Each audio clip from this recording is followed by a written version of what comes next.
Sa kahayag sa buntang nga bago pa natawo, ang adlaw mo sidlak sa bukid ug sa baryo.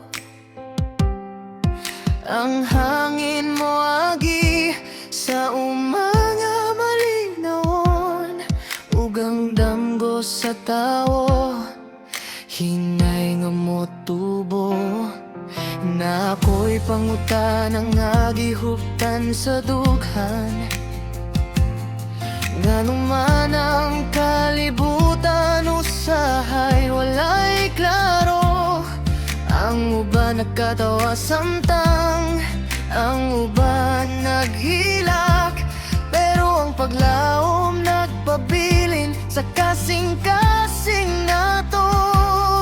Bisan og unsa ka kusog ang unos nga moabot, dili ko mo biya sa dalan nga akong gisunod. Ang kahayag makita ra sa tumoy sa dalan, kung padayon lang tabisan kapoy ang lawas.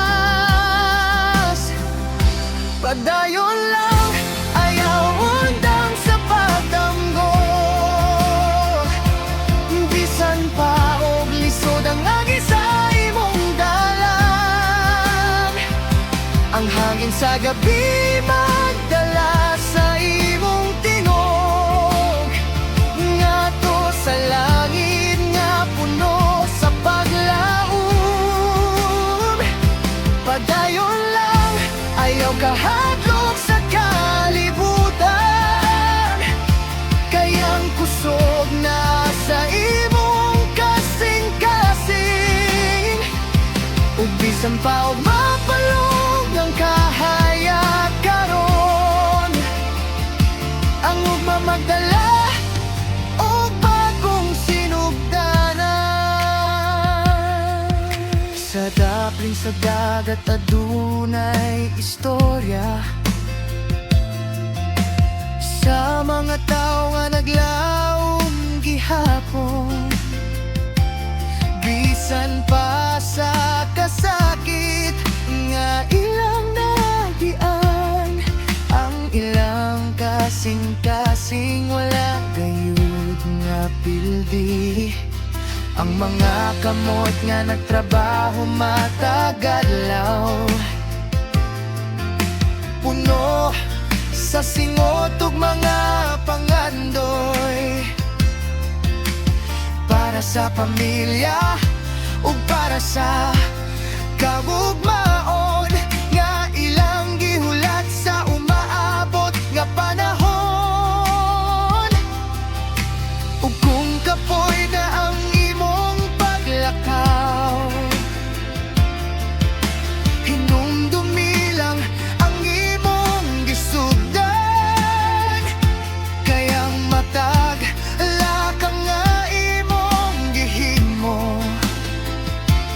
Nagpaduol sa damgo nga imong gihandom.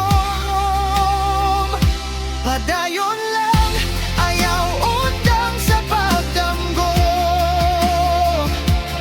Bisan pa og lisod ang agi sa imong dalan, ang hangin sa gabi dala sa imong tingog, ngadto sa langit nga puno sa paglaom.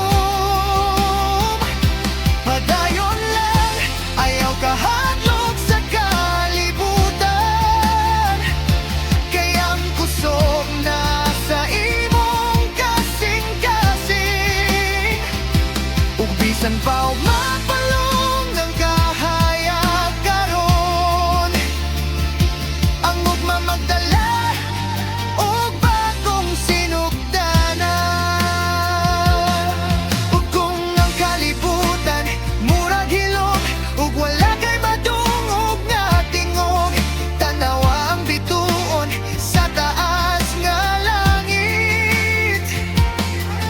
Nagdana karon maghatag og kusog, kayang kinabuhi sama sa alon sa dagat. Usahay kusog, usahay malinawon, pero ang tao nga mga dili mo hunong sa pagdamgo. Makakita gihapon sa iyang destinasyon.